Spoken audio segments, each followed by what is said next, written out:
Isang mapagpalang tanghali sa lahat, mga kapatid. So kamusta po kayo?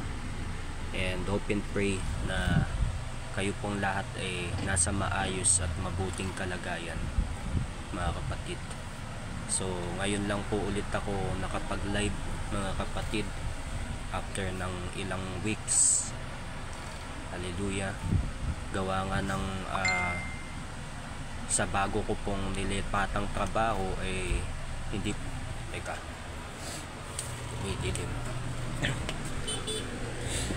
hindi po talaga ako basta-basta makapag-live o makapag-prepare ng topic. Gawa ng doon kasi sa nilipatan ko po ay bawal ang cellphone. Hallelujah. At ano rin doon, medyo mahigpit din. Siyempre hindi ko rin ito magawa, itong mga ganito, dahil marami din kami doon, kapatid. Hindi ako makapagsulat ng topic kasi nasanay po ako doon sa UE na kapag tapos kong kumilos, maglinis doon, ay gagawa ako ng topic basta medyo tahimik na ang paligid, wala nang ganong tao. So magsusulat ako ng topic para aking ibahagi.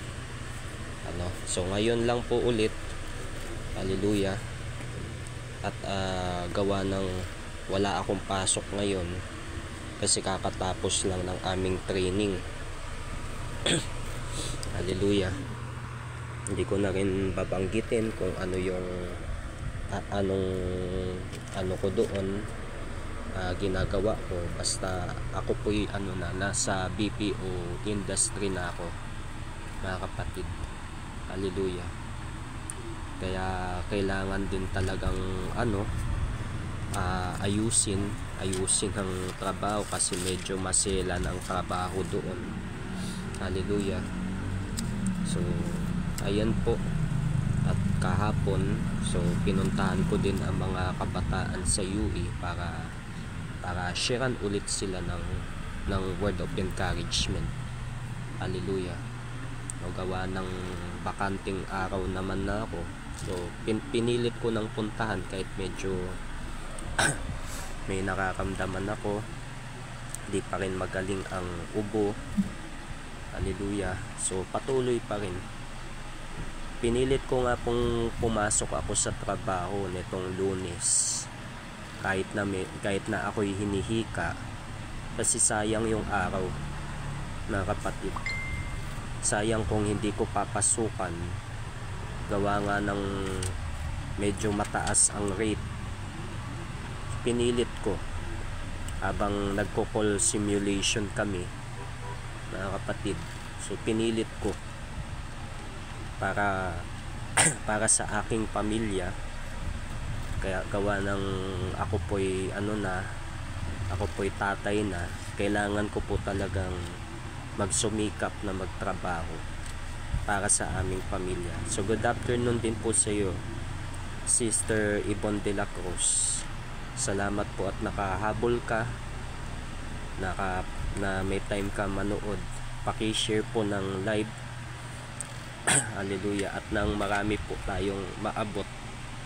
Hallelujah. So ayun, wala na po yung FBW page, gawa ng yun nga, dahil nga sa kung ano-anong mga reason, mga kapatid. Hallelujah. Ay, FBW FBW GC. So yung page po ng FBW nandyan pa rin. So baka mamali tayo ng bigay ng informasyon. Yung FBWGC ang wala na. So yun nga naman, nakakalungkot. So doon pa naman tayo nakakasagap din ng mga updates, ng mga sinishare ng mga kapatid natin. Pero okay na rin yun, at least nakabawi naman na tayo, na paglaban naman natin ang dapat nating ipaglaban noong panahon ng pandemic. So siguro tapos na yung part ng GC na yon, mga kapatid. Hallelujah, no? Kasi nga ngayon ang kaaway ay kumikilos sa ating buhay. Pilit tayong idinidivide, mga kapatid. Dinidivide ang mga Kristiyano sa panahong ito, lalo po sa usaping politika, mga kapatid, no? Yung usapin na yan na patungkol kay Duterte at Marcos, so nahati ang tao, no? Maski dito sa aming lugar, usap-usapan yan. At may mga katrabaho din ako na sumasama pa sa mga rally patungkol kay Duterte, no, na ipinaglalaban nila si Duterte gawa nga ng yan yung parang best leader para sa kanila, mga kapatid. Yung pag-aresto po kay President Duterte daw ay sabing ganyan na unlawful, so wala po akong magagawa dyan kung ano man ang nila ano man ang opinion nila, mga kapatid, kaya po mga kapatid, tanging sa Lord lang po tayo magtiwala, wag sa tao. Si Lord lang ang ating panigan, mga kapatid. Kasi nga po, kung papanig tayo sa tao, gulo lang po ang dulot. Sa Biblia po nangyari na yan, na nahati yung pamahalaan, nahati ang Israel sa dalawa hanggang sa magkaroon ng civil war, mga kapatid. Nung panahon na si Solomon ay tumalikod sa Diyos, dahil nga nahikayat siya ng mga naging asawa niya at ng mga ng mga iba niya pang mga lingkod na asawa na sumamba sa Diyos-Diyosan, kasi iba-ibang lahi ang kanyang inasawa, no? Kaya nahikayat siya na sumamba sa Diyos-Diyosan, no? At yun yung naging dahilan ng pagbagsak ni Solomon. Ginamit ng Panginoon ang ibang bansa para siya'y digmain, para pabagsakin ang kanyang kaharian. Ngunit dahil ang Diyos ay tapat sa kanya, mga kapatid, tapat ang Panginoon sa kanyang binitawang salita, kaya hindi hinayaan ng Lord na mawala ang paghahari ng angkan ni David, no? May pumapalit at pumapalit, hallelujah, sa angkan ni David sa paglipas ng panahon, no? Nandyan na ang naging anak ni Solomon ay si Rehoboam. Si Rehoboam ay siyang naging hari ng Juda, at si Jeroboam naman, siya yung naging hari ng Israel. No, nahati sa dalawa ang Israel, no? Hallelujah, mga kapatid. Kaya po huwag nating hayaan na tayo'y magkawatak-watak, mga kapatid, ng dahil lang sa different belief, different tawag dito, anumang mga perception ninyo sa ibang bagay. Dapat nagkakaisa pa rin tayo sa Panginoong Hesus. Yun kasi yung nangyari noon pa man sa Biblia, yung paghiwalay ng pamahalaan, no? Mababasa natin sa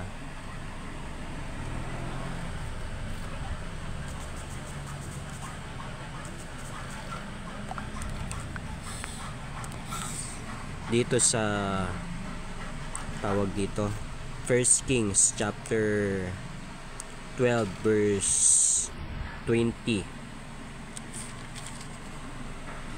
Nang marinig ng pinuno ng Israel, bumalik na si Jeroboam. Siya'y ipinatawag nila sa kapulungan ng bayan at ginawang hari ng 10 lipi ng Israel. Ang lipi lamang ni Juda ang nanatili sa angkan ni David. So yun na nga, nagkaroon na ng hatian, mga kapatid.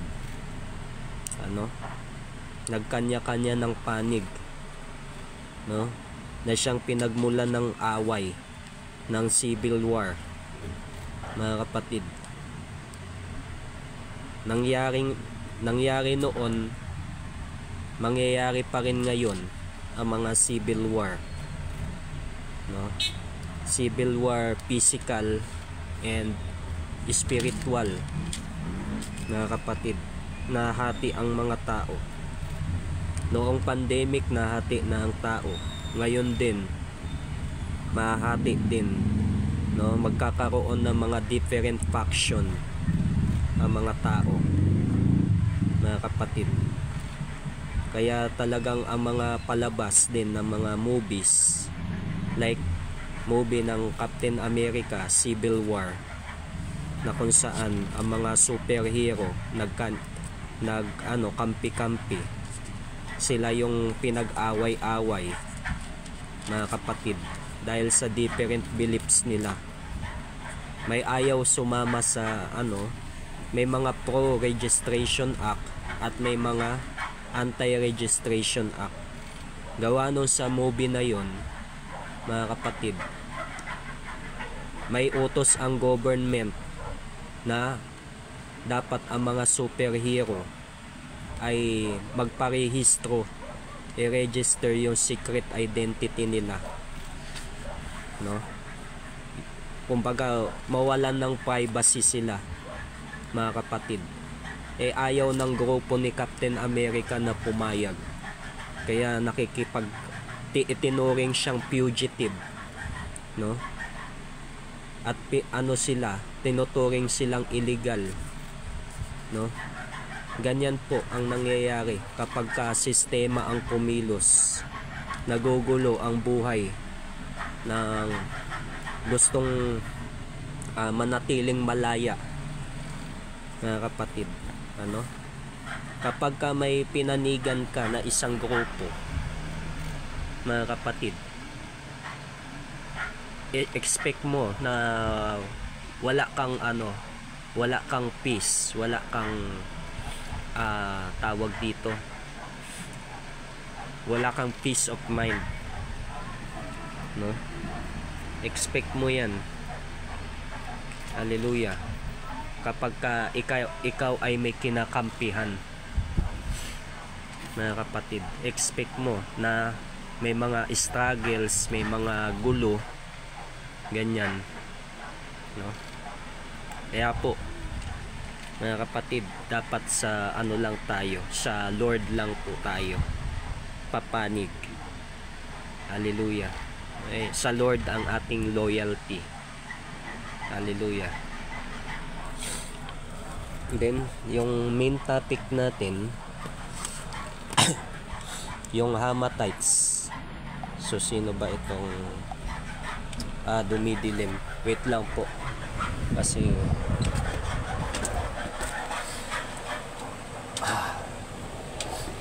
ayan, yung Hamathites po. Actually dinilit ko po yung last live ko patungkol sa topic na to. Uulitin ko na lang po kasi may umentrada po doon, mga kapatid. May bigla na lang nagko-comment sa akin ng pamumuna, kaya ko po dinilit yung aking live. Dinilit ko siya para sa peace of mind ko, mga kapatid. Gaano ba naman yung ginawa niya sa akin, na pinunay niya, minasama niya yung aking ginagawa, no? Parang parang may ibig ba siyang sabihin doon, mga kapatid, na para bang para sa kanya ang pagmiministry ko sa bata ay hindi safe, hindi mabuti, no? Na para bang sinasabi niya kapahamakan ang ginagawa ko na pagmiministry sa mga bata, no? Yung ginawa ko na pag-bless sa mga bata, minamasama niya. Sinasabi niya dapat daw naka-video pa, naka-live pa pag nagmi-ministry ako sa minors. Baka daw kung anong isipin ng ibang tao dyan, baka daw ireklamo ako ng kung ano man, dahil may batas na Children's Protection Act. Mga kapatid, alam naman po ng tao ang ating ginagawa, mga kapatid.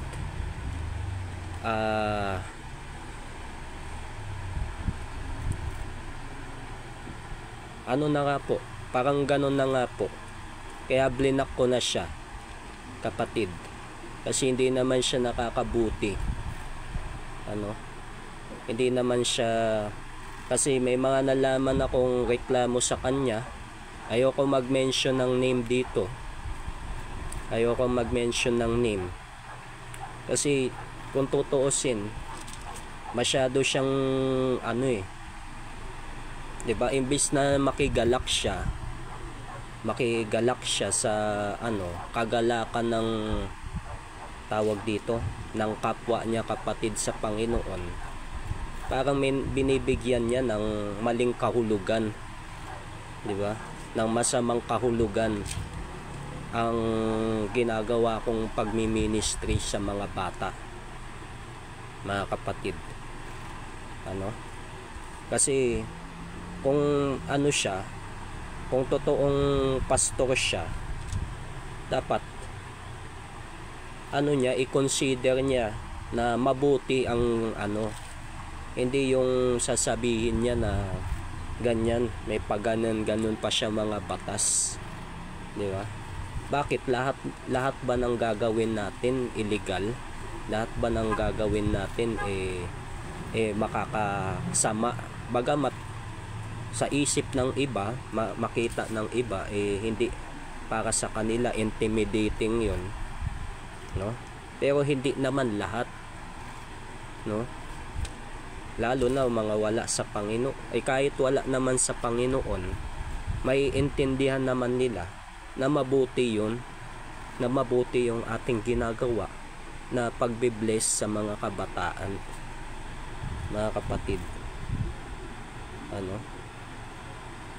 Hindi naman tayo gagawa ng masama, diba? Alam ko mga minors yon, mga kabataang babae. Nag-iingat nga ako sa kanila, no? Kasi nasa school ako nagmi-ministry, lalo't daming bawal, kaya patago na ako'y nagmi-ministry. Walang masama, kagalakan ko sa Panginoon yung aking ginagawa, mga kapatid.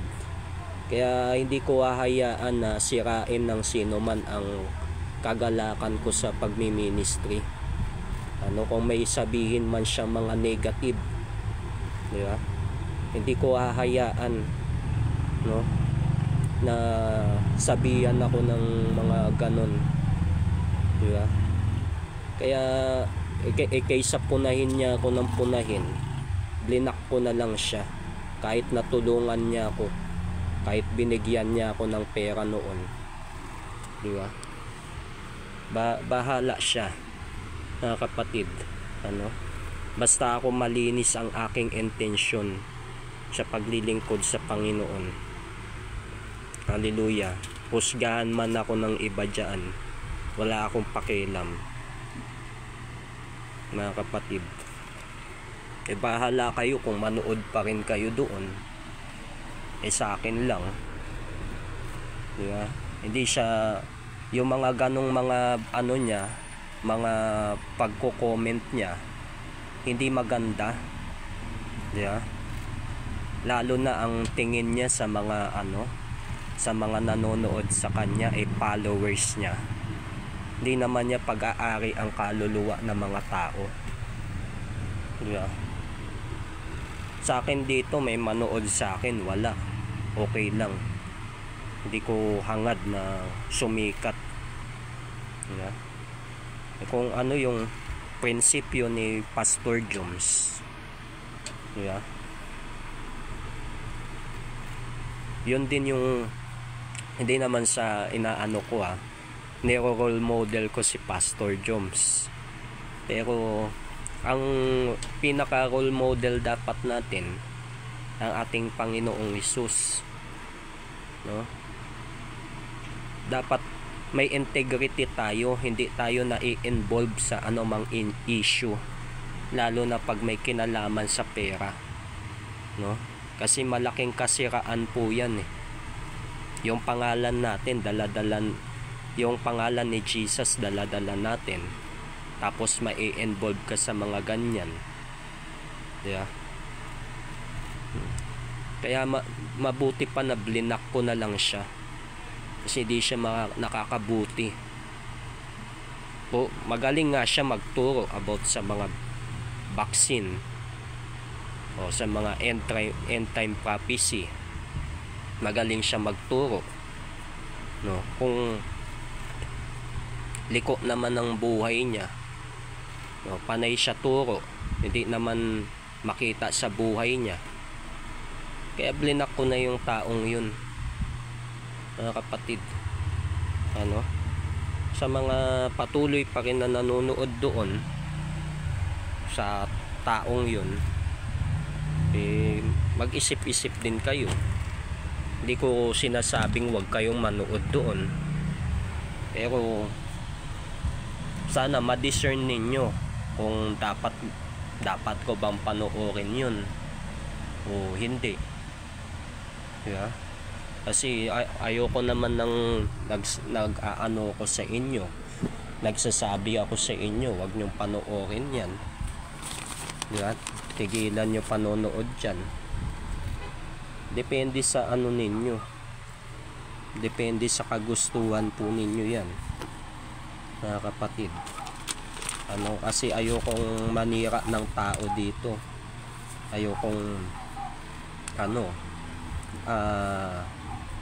kasi kung ganyan ang ginagawa niya, hindi siya nakakabuti, di ba? Mahanap lang siya ng simpatya sa iba, nakakampi sa kanya, no?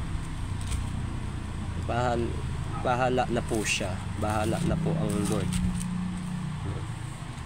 Hallelujah. Kasi mahirap magbanggit tayo ng pangalan tapos iaano ako dito, susumbong ako doon, gagawan tayo ng ano, ng mga issue, di ba?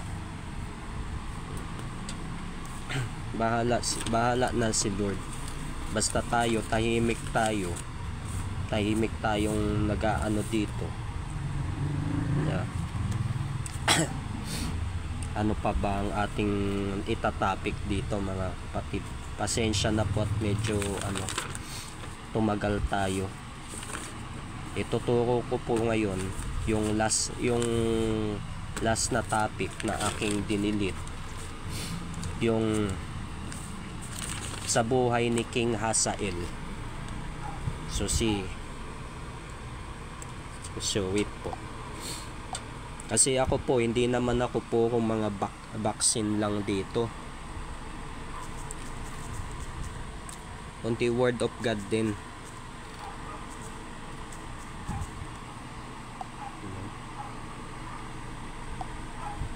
Kaya nga sabi ni Pastor Joms,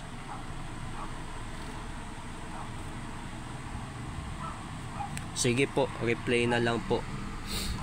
Replay na lang po, sis. Wala pong problema. Si King Hazael po, siya po yung inanoint na maging king ng Syria, mga kapatid. Ito pong Syria nasa northern part ng Israel, mga kapatid. Kung titingnan natin sa mapa, hallelujah, maraming beses na naglabanan ang Syria at Israel. Hanggang ngayon po naglalaban pa rin ang mga bansang yan. So ito pong topic natin about kay King Hazael, may kinalaman po ito sa Hamat, sa mga Hamatites, mga kapatid. Hallelujah. Di ko lang po natandaan yung mga aking nasabi last time, kasi nga medyo nakalimutan ko na rin, mga kapatid. So part pa rin po ito ng Table of Nation ng ating aralin, mga kapatid. Hallelujah. Part po siya ng Table of Nation, itong Hamatites. So last na po ito, last part na po ito ng ating topic about sa son of Canaanites, no? Son of Canaan. So sabi dito pala sa 2 Kings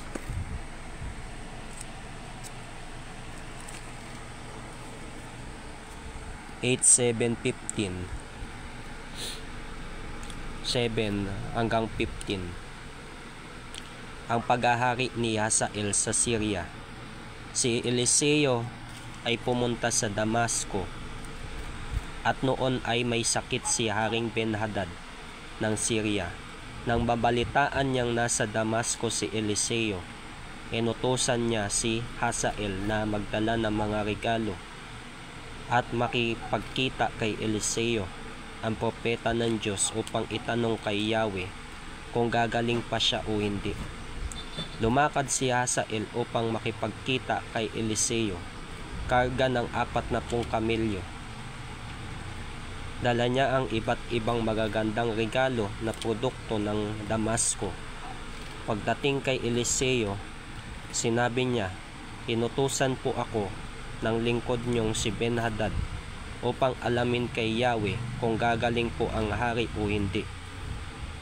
Ang sagot ni Eliseo, bumalik ka sa kanya at sabihin mong gagaling siya, ngunit ipinaalam sa akin ni Yahweh na mamamatay siya. At tinitigan niyang mabuti si Hazael hanggang sa ito'y mapahiya na paiyak si Eliseo. So mga kapatid, before natin i-continue, ayan ay instruction ng Lord, mga kapatid, no, na i-anoint ni Prophet Eliseo, Propeta Eliseo, itong si Hazael na nooy alipin ng haring si Ben-Hadad. Utusan ito noon ni Ben-Hadad na nooy may malubhang sakit na si King Ben-Hadad, mga kapatid. So napag-utusan niya si Hazael na makipagkita kay Eliseo upang itanong sa propeta kung siya'y gagaling pa, mga kapatid. At ginawa nga ni Hazael, naglakbay siya lakad-lakad siya papunta kay Eliseo, at nang makita niya na ito, itinanong niya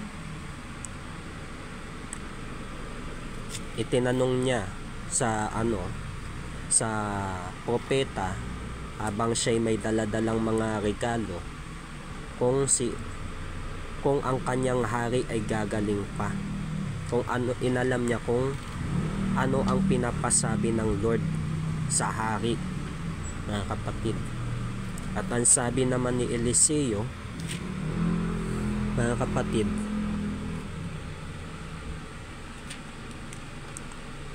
bumalik ka sa kanya dito sa verse 10 at sabihin mong gagaling siya, ngunit ipinaalam sa akin ni Yahweh na mamamatay siya. Ano? Hallelujah.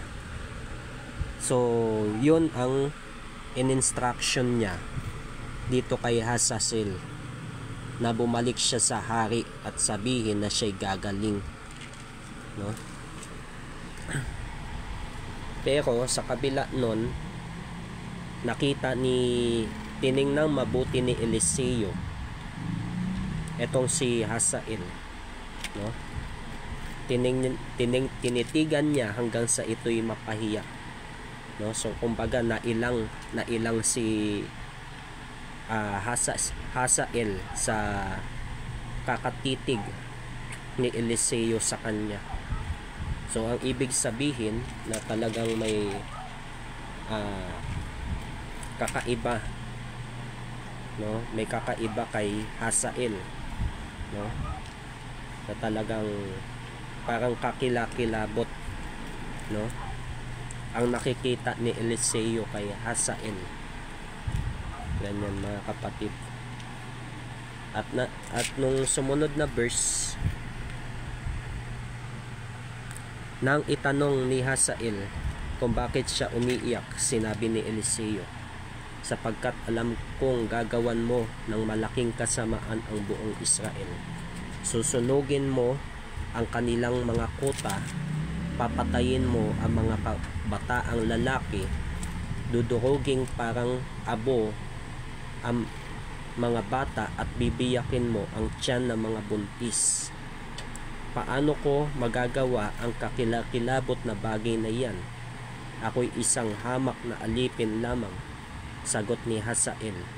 Sinabi ni Eliseo, ipinapahayag sa akin ni Yahweh na ikaw ay maging hari ng Syria. At bumalik na si Hazael kay Ben-Hadad. Tinanong siya nito, anong sinabi ni Eliseo? Sumagot siya, gagaling daw po kayo, sagot ni Hazael. Ngunit kinabukasan, binasa ni Hazael ang isang kumot at binalot sa mukha ng hari hanggang sa ito'y mamatay. At si Hazael ang sumunod na hari ng Syria. So purihin ng Diyos na buhay sa pagkakabasa ng kanyang salita. Mga kapatid, ang itinakdang mangyari ng Diyos ay dapat talagang maganap. Ayaw mang gawin yun ni Hazael, ngunit yun ang kanyang kapalaran. Yun ang kailangan niyang gawin, no? Tuparin kung ano yung pinagagawa ng Diyos sa kanya, mga kapatid. Hallelujah. Noong panahon pa lang po ni Elias, iniutos na rin po yan ng Lord na basbasan si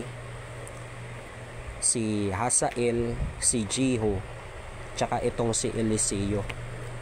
Tatlo ang pinagawa na task ng Lord kay Elijah, no, sa 1 Kings. Kung mababasa natin sa 1 Kings chapter 19 verse 15,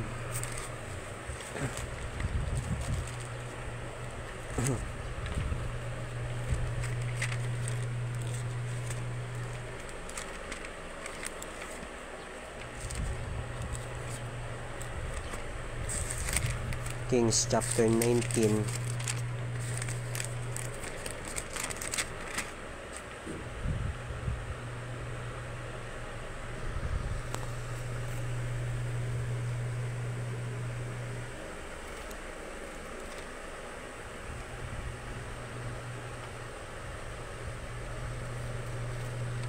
ano pong sinasabi nyo, sis Incan, you know me? Kapatid, nalulungkot naman ako sa mga nangyari sa inyo kung kailan pa nasa panahon na ng paghahanda spiritually. pigilan mo sana ang sarili mo ng may pagpapakumbaba na katanaw ang ating dakilang Ama nasa langit. Iwasan po natin ang magkalat ng mga kapintasan ng ating kapwa. Nakalive pa po kayo, nalulungkot po ako sa mga nababasa at naririnig. Brother, ay ano ba to, babae? Hindi po ako nagpapakalat ng kapintasan. Ano pong kapintasan po yung sinasabi ko? Sa tingin ninyo, wala naman po kung sinabing masama. Ang sinasabi ko lamang po na ayaw ko lang na mamumuna sa akin na parang minamasama yung aking ginagawang paglilingkod sa Lord. Ngayon po, kung tingin ninyo na hindi pala mabuti yung aking sinasabi, nasa inyo po yan. Wala po akong masamang intention, wala akong masamang gustong sabihin kanino man. Ang sinasabi ko lang po na inaalis ko yung mga kumbaga hindi mo siguro naintindihan yung aking side na ako'y nag-share ng Word of God sa mga kabataan, tapos bigla akong sasabihan ng ganyan na dapat para ba akong inutusan kasi na dapat daw i-video ko pa para daw hindi ako mareklamo. Bagamat nagsasuggest siya, sa tingin niya nagsasuggest siya, pero hindi maganda ang dating sa akin, para bang minasama niya. Ano po bang doon? Ano po bang kapintasan doon ng aking sinasabi? Wala naman po akong kapintasan na sinasabi.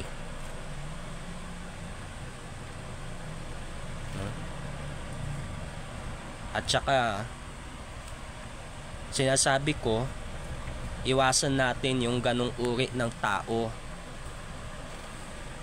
Lalo na hindi pala mabuti ang integridad ng taong yon. May nalalaman tayo sa kanya na hindi maganda. So nasa atin po yun. Pasensya na po kung iba pala ang dating sa inyo ng aking sinasabi.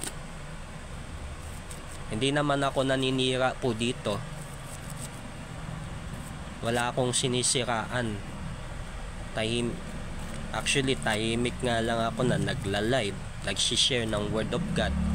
Tapos may biglang papasok na ganun sa akin. Di ba? Na nakaka-intimidate yung dating ng kanyang pagsasalita sa akin. Di ba? Nawa sana maunawaan nyo po. Wala po akong masamang sinabi. God bless po.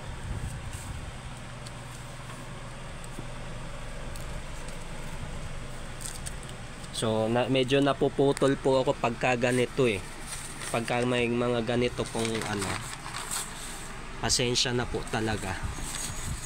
Imbis na po tuloy-tuloy sana po ako na makapag So pwede naman po chat nyo sa akin, may sasabihin kayo. Kasi napuputol po ako talaga kapag ako'y nagla-live na may mga comment ba, no?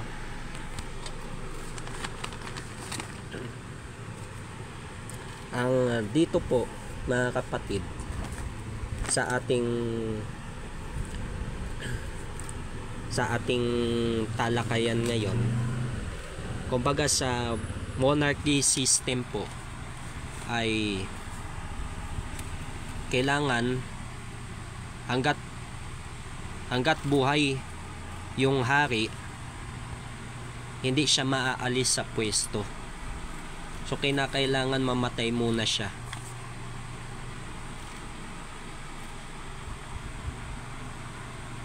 Opo, pasensya na din po kung medyo na misinterpret po kayo. Wala naman po talaga akong sinasabing hindi maganda o hindi mabuti. Kapatid, pasensya na po kayo. Ang akin lamang po hindi po ako magkukos ng division, no? So malaya po kayo na makapag-decide, kasi po ang sinasabi ko lamang yung aking nararamdaman, kasi nasaktan din po ako nung time na yon, na pinupuna ang aking ministry, minamasama. Yeah. Kaya blinak ko na lang po yung taong yon para magkaroon po ako ng peace of mind. Kasi lahat naman tayo gusto natin maging maganda, maayos yung ating pagmi-ministry. Pero hindi naman lahat na appreciate ng iba.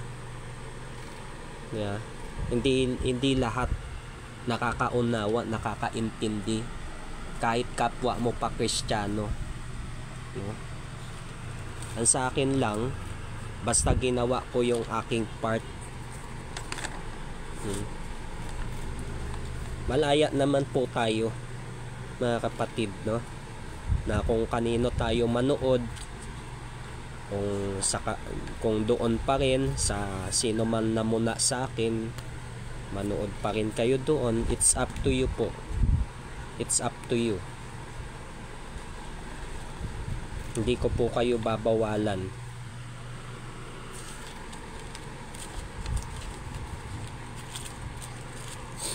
So ayan po, at tayo po'y pasensya na talaga, at ako'y so yun po ang kaganapan, mga kapatid. Naging hari po si King Hazael nung binasa niya ang kumot ni King Ben-Hadad na itinaklob sa kanyang ulo, hanggang sa tuluyan itong namatay, mga kapatid. So kumbaga ang nangyari po, ang trumaydor kay Ben-Hadad yung kanyang katiwala. Hallelujah. Kasi nga hindi siya magagamit ng Lord, yung may sakit. Hindi mangyayari ang purpose ng Lord kung ang gagamitin niyang hari ay sakitin para parusahan itong Israel. Kasi ang Israel nagkasala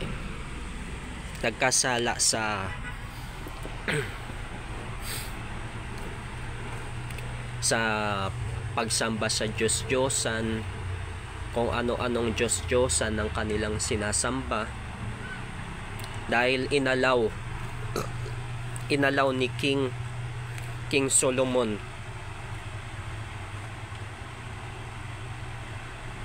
Sabi po ni Sis Inka, okay na po, ituloy nyo na po yung ginawa nyo. Alam po ang intention mo ay mabuti. Ngayon lang ako nagkaroon ng time. Sige po. Sige po. Salamat naman po sa pag-unawa, sis. Basta ano lang po tayo. Wag lang po tayo magpa-apekto. Hallelujah. Hallelujah. So, pasensya na ulit at napuputol po talaga ako. Hallelujah. Kapag ganyan. So yun nga, kasi dahil ang Lord suyang-suya na sa pagkakasala ng bayang Israel, di ba? Kaya ginamit niya itong Syria para parusahan ang bayang pinili niya, ang bayang inalagaan niya, inaruga, inilabas niya sa Ehipto, no? Yung pinakitaan ng Lord na mabuti, pinagtaksilan siya. Nagtaksil ang bayang Israel sa pagsamba sa Diyos-Diyosan. Ano? Kaya ibang nation ang kanyang ginamit para parusahan ang kanyang bayang pinili, disiplinahin. Ano? So itong masamang hari na ito na si Hazael, ginamit niya, no? Baga binigyan ng kapangyarihan ng Lord. Utusan lang po ito pero naging hari. Inanoint ng Panginoon para magamit sa kanyang purpose. Diba? Ma-realize ng Israel kung gaano katindi kasama ang kanilang mga ginawa. Mga kapatid. Hallelujah.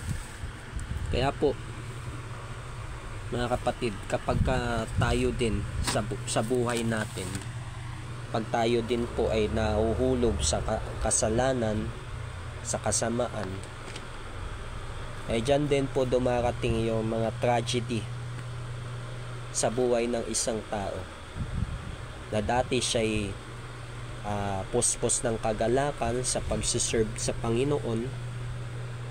Mga kapatid, puspos siya, puri siya ng puri sa Panginoon nung una, pero nung siya'y nahikayat sa paggawa ng kasamaan, nag-backslide siya, kapatid, ay nawala, umalis na yung presence ng Lord, no? Nandyan na yung mga darating na pagpaparusa ng Diyos sa kanyang buhay. Nandyan na magiging miserable ng buhay niya, no? Hanggang sa tuluyan na siyang magpakasama, mga kapatid.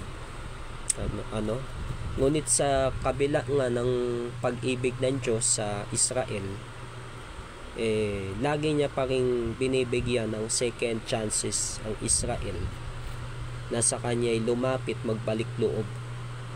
Maging sa atin din po, sa buhay din natin ngayon, mga kapatid. Hallelujah. Sa buhay natin ngayon, no? Sa kabila ng paulit-ulit tayo nagkakasala, binibigyan pa rin po tayo ng second chances ng Lord, mga kapatid. Binibigyan niya po tayo ng pagkakataon na sa kanya'y lumapit, mga kapatid. Ano man ang lahi mo, maging sino ka man, dahil nilikha ka ng Diyos, ginawa ka ng Diyos according sa kanyang image, mga kapatid, there's always hope. Sa kabila man na nahulog ka sa kasalanan, nahulog ka man sa putikan ng kasalanan, pilit ka pa rin na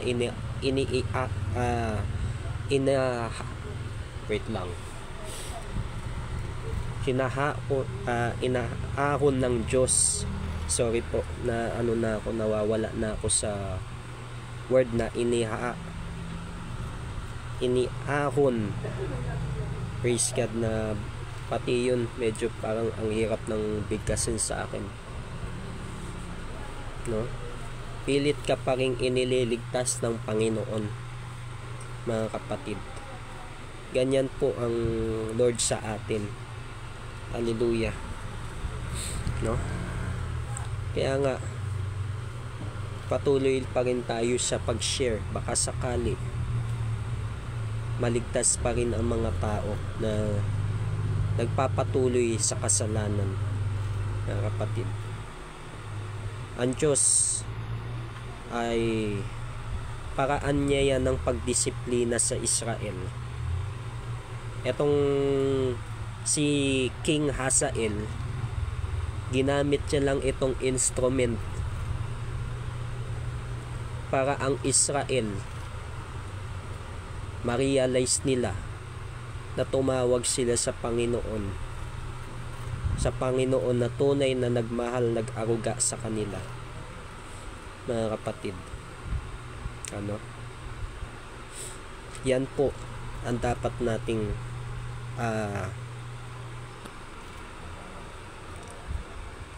salamat po, iniaahon. Ayan po. Praise God po. Salamat po, Pastor Alina, sa inyong pagtulong. Praise God.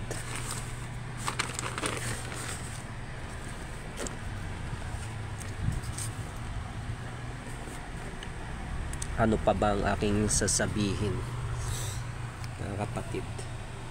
Isa po yan sa naging instrumento ng Diyos para disiplinahin ang kanyang bayan, mga kapatid. Hallelujah. Kasi nga po, lahat naman din ng tao lumaranas ng iba't ibang mga pagsubok, mga struggles. Nandyan na tayo nag-struggle sa laman, nag-struggle sa mga bagay na gusto natin, mga dinidesire natin, lalo sa mundong ito. Hallelujah. Minsan na tayo, nakakaranas din tayo ng obsession sa ibang bagay. Halimbawa, katulad na lang ng mga bagay na gusto nating makuha, mga kapatid, gusto nating makamit sa buhay natin, yung mga ninanasa natin, diba? Siyempre, dahil nga hindi lahat ng gusto natin nakukuha natin sa paraang tingin natin na madali, akala natin sa ganitong paraan makukuha natin, pero hindi pala, mga kapatid. May mga may mga ibang bagay pa pala tayo na dapat nating gawin bago natin ito makuha o mapagtagumpayan. Yeah. Kasi ang buhay po hindi po easy. Hindi easy life ang buhay, mga kapatid, Kung may gusto kang makamit, makuha, kailangan po talagang paghirapan, lalo na po kung may pangarap ka sa buhay. Halimbawa, talagang obsessed ka na makuha mo yun. Siyempre, hindi po madalian, mga kapatid. Kailangan po natin ng discipline, na disiplinahin din natin ang ating sarili.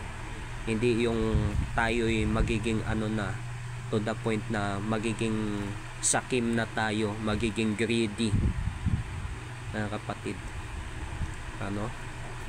Kasi ganyan po ang ibang tao. Gusto sa pag gustong yumaman, gagawin, magnanakaw na lang, magkakamal na mga salapi, di ba? Ganyan po ang nangyayari, mga kapatid. Hallelujah. Kaya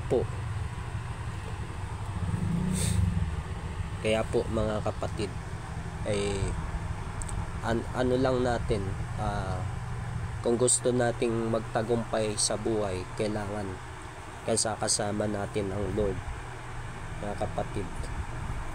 Kasama din po sa paglago natin spiritual yung disiplina ng Lord, mga kapatid. Kasi paano matututo yung bayang Israel sa mga pagkakamali nila kung hindi sila didisiplinahin ng Panginoon, ano,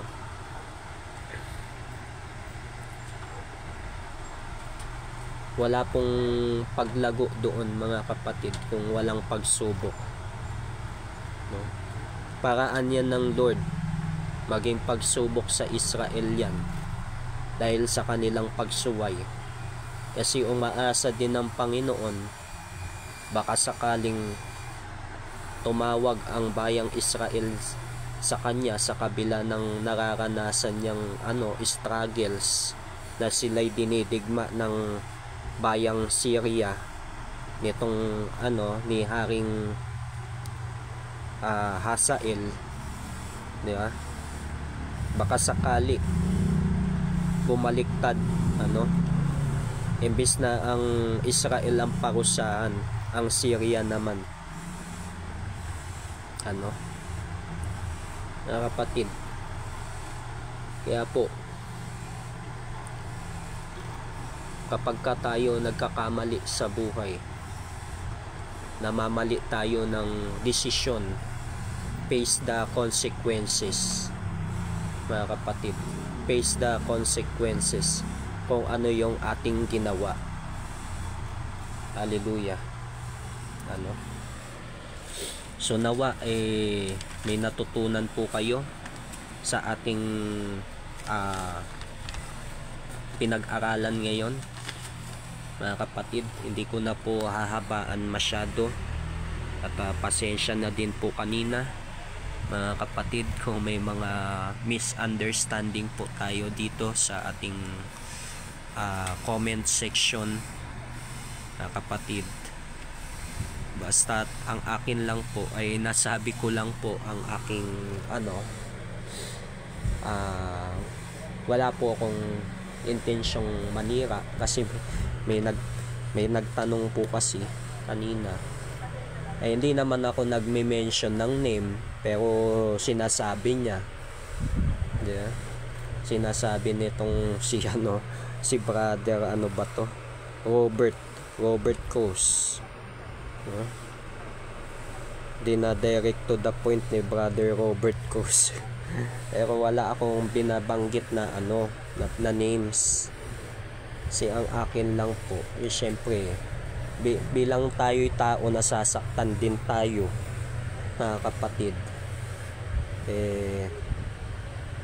Ang tingin ng iba, hindi mabuti yung ating ginawa. So inaano ko lang naman, karapatan ko din naman na depensahan ng aking sarili, mga kapatid, laban sa anumang mga bato sa akin, pamumuna or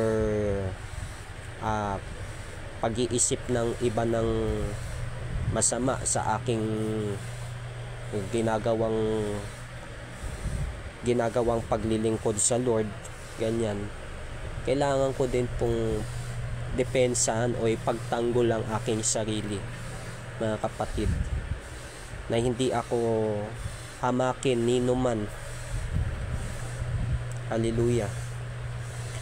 Part po na kung tutuusin naman talaga, part talaga ito ng pagiging Kristiyano natin, yung persecution, yung mga pamumuna sa atin. O minsan nga tayo pa'y pagbibintangan pa ng mali, ganyan. So kailangan din talaga nating kung tingin naman natin, katulad ko, tingin ko wala akong ginawang masama, wala akong ginawang mali, kinakailangan ko din talagang sabihin yung aking side, diba? Regarding sa mga pamumuna nung iba nung last na live ko, mga kapatid.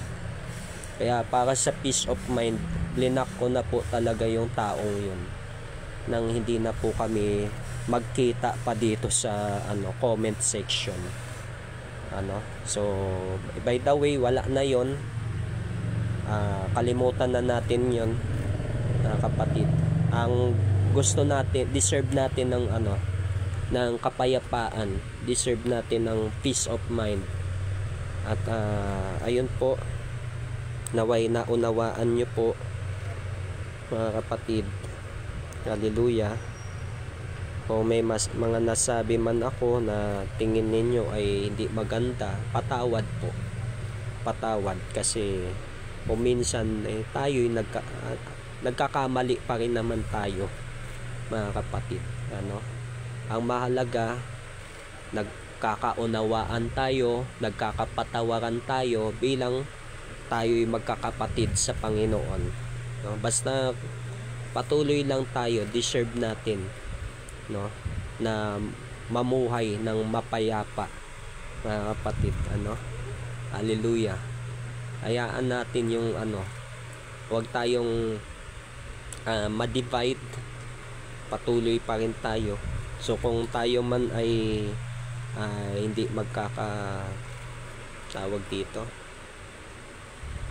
hindi magkakagrupo, ang mahalaga nagkakaisa tayo sa diwa ng pagsamba natin sa Panginoon, di ba? Kasi nga ang sabi nga sa Biblia, nung pinagbawalan ng mga alagad ni Kristo na magpagaling yung tao na hindi kabilang sa 12 disciple, ang ginawa ni Pedro, binawalan niya. Ang sabi naman ni Kristo, huwag ninyong bawalan. Kung siya may nagpapagaling sa pangalan ko, ibig sabihin nun, kaisa natin siya, diba? So ganun din po sa atin mga kapatid.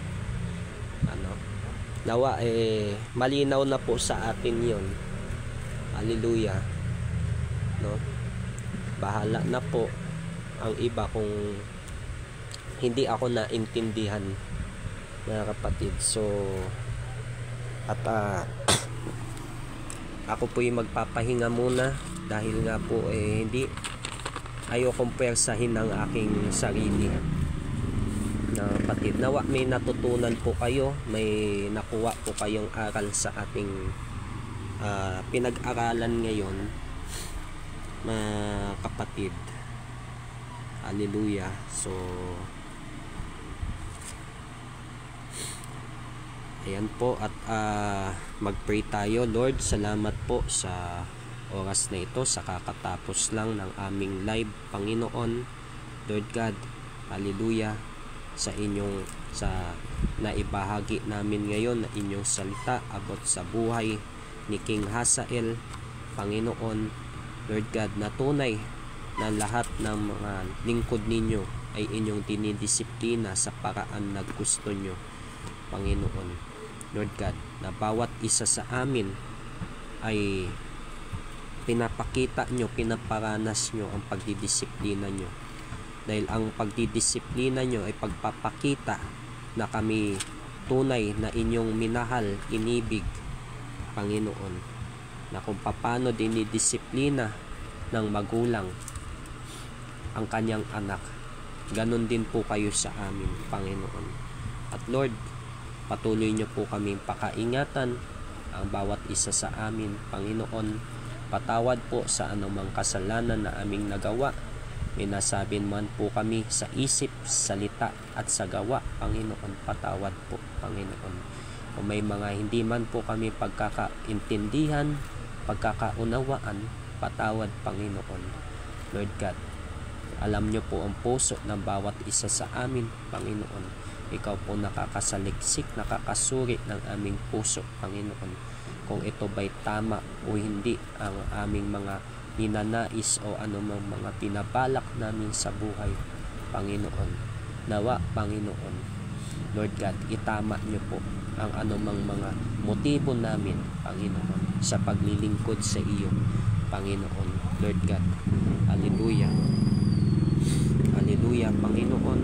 Lord God, na anumang gawa ng kaaway sa amin ay hindi po manaig, Panginoon. Anumang ginagawa ng kaaway, pinaghiwa-hiwalay man ang mga Kristiyano ngayon, Panginoon. Nawa, Panginoon, pagkaisahin niyo po kaming muli, Panginoon. Pagkaisahin niyo kaming muli na kami ay patuloy na sa iyo sasamba, magpupuri, Panginoon. At Lord, salamat po, Panginoon. Purihin ka at dakilain ka, Panginoon. The mighty name of Jesus. Amen. Amen. So, bye-bye na po and God bless you, mga kapatid. So, may inyong kapayapaan, pag-ingat at pagproteksyon ng Panginoon. God bless us all. And I love you all with the love of the Lord. Bye-bye na po.